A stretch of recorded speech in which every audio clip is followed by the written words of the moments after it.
याद देना चाहती हूँ इस बिल के टाइमिंग की, कि अभी ईद की रौनक बुझी भी नहीं थी और हमारी जड़ों पर एक नया फरमान लाया गया।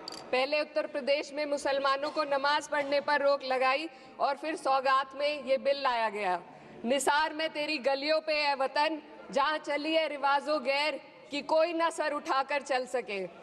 मैं सभापति जी आपको ये बताना चाहती हूँ कि ईद के मौके पर एक विधवा महिला अपनी लड़की के साथ मेरे पास आई और उसने बताया कि वह एक वक्फ की प्रॉपर्टी में रहती है, वही उसके सर पर छत का काम भी करती है और उसकी रोजी रोटी भी वहीं से आती है।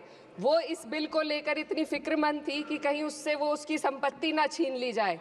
वो अकेली एक ऐसी महिला नहीं है, ऐसे लाखों लोग हैं जो वक्फ की, गरीब लोग, गरीब महिलाएं जो वक्फ की संपत्ति से अपना रोजगार चला रहे हैं। और ये जो वक्फ बाय यूजर क्लॉज के हटाने से लाखों वक्फ की जायदाद अपना स्टेटस खो देंगी और लाखों लोग, इसी तरीके के लोग सड़कों पर आ जाएंगे। वक्फ क्या है? वक्फ बाय यूजर क्या है? इसका ये मतलब है कि कोई जायदाद अगर सालों से दीन और भलाई के कामों के लिए इस्तेमाल हो रही हो तो वो खुद ब खुद वक्फ मानी जाएगी। हिंदुस्तान की अदालतों ने भी इस बात को तस्लीम किया है। वक्फ बाय यूजर सिर्फ वक्फ बोर्ड को ही मिली कोई खास सौगात नहीं है, ये बल्कि सभी अन्य धार्मिक ट्रस्टों को परंपरा और यूज के आधार पर बिना किसी डॉक्यूमेंटेशन के धार्मिक चरित्र को डिक्लेयर करने का राइट मिला हुआ है। भारत के संविधान के आर्टिकल 13 क्लॉज 3 में कस्टम और यूसेज को कानूनी वैधानिकता प्रदान करता है। इसी आर्टिकल से वक्फ बाय यूजर भी निकला गया है।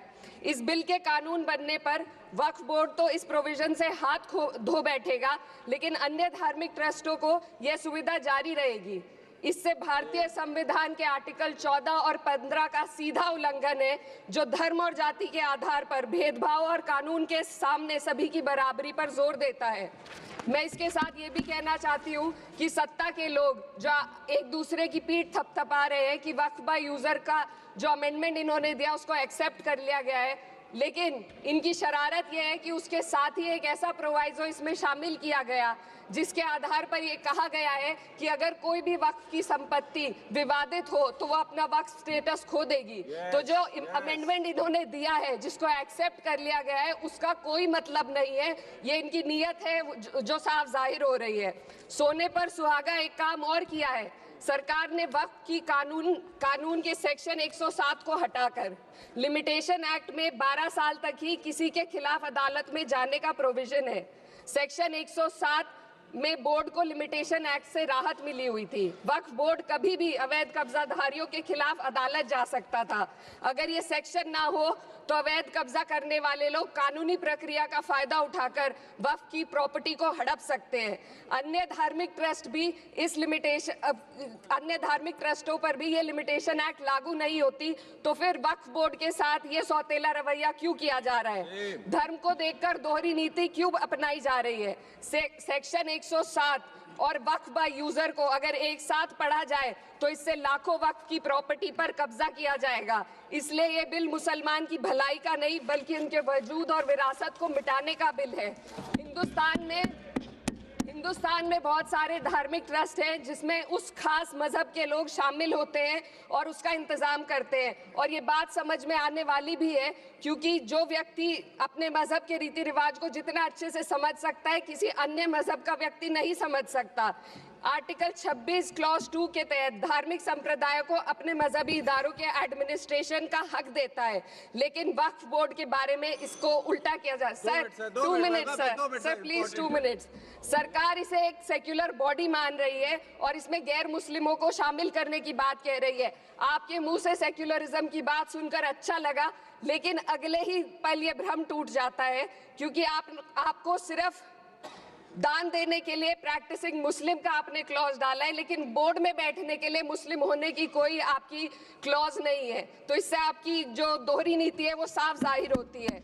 ये वही सरकार है जिसने राम जन्मभूमि ट्रस्ट में ये लिख दिया कि जिला अधिकारी भी अगर होगा तो हिंदू होना चाहिए। कोई मुझे बताए कि वहां पर सेक्युलरिज्म का रस क्यों नहीं घोला गया? सर आखिर में मैं अपनी बात को खत्म करने से पहले महिलाओं का मुद्दा बार बार उठाया जा रहा है। सरकार का कहना है कि बोर्ड में मुस्लिम महिलाओं को रिप्रेजेंटेशन देंगे।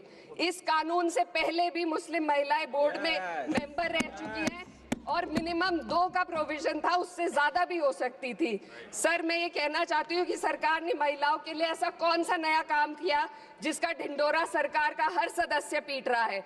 इस बात की तायीद अगर आपकी तरफ से कोई मुस्लिम महिला करती तो हम उसका यकीन भी करते, लेकिन अफसोस आपकी इतनी लंबी कतार में एक भी मुस्लिम महिला नजर नहीं आती है।